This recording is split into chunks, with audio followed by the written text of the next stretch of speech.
lot to the outcome of the game, and I wasn't happy at halftime with our defensive staff, and they took it in stride, and what a job they did the second half. And offensively, we sputtered the whole second half, and but made a drive when we had to when the game was on the line to win it. But I thought our team grew up some today. Won on the road in this tough conference against. I don't really care what anybody says. That's a very good football team, and you know they got really. I didn't know how they were very good at the defensive front too, and I wasn't really sure, but they really dominated us up front in the second half. And for our team just to continue to fight, continue to battle, go down 10-0, come back, take the lead, then make a drive, make good plays, and tie it up, and us come down, and it seemed we were very poised, I thought, and Bo made some really nice throws, people made good plays, and then of course the PAT field goal unit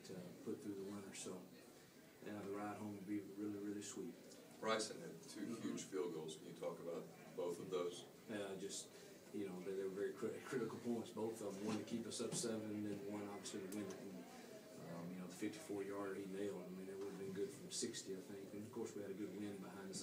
I knew when I told the guys on the headsets when we came out after half, when they chose which way they were kicking, I said, hey, this is going to work out for us. We're going to have that win in the fourth quarter. And we did, and I thought that helped. I mean, I don't think he would have missed the game winner, but it probably made him feel a little better. Because you work so much on no-huddle offense, I mean, you no-huddle anyway, but the hurry and no-huddle, were you like almost in a comfort zone at the end of the first half and at the end of the game, but the guys that by now are conditioned to that, and then it's like, that's their comfort zone. The faster they go, the better they are. Yeah, we never worked 2-minute drill, never.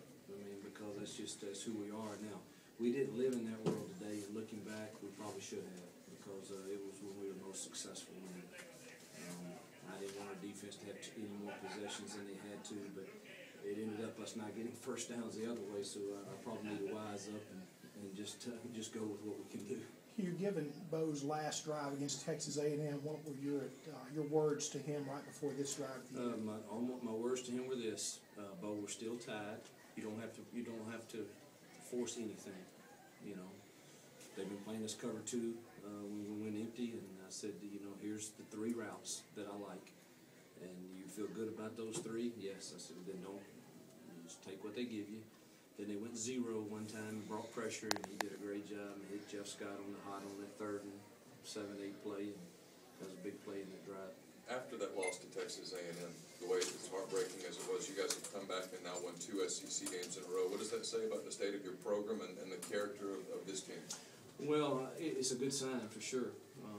You'll never get me to say that we've arrived anywhere. We're still on a journey. We're still young and inexperienced. But I tell you this, our coaching staff and our strength staff, our support staff has done a remarkable job with building relationships with these kids where there's some trust being built.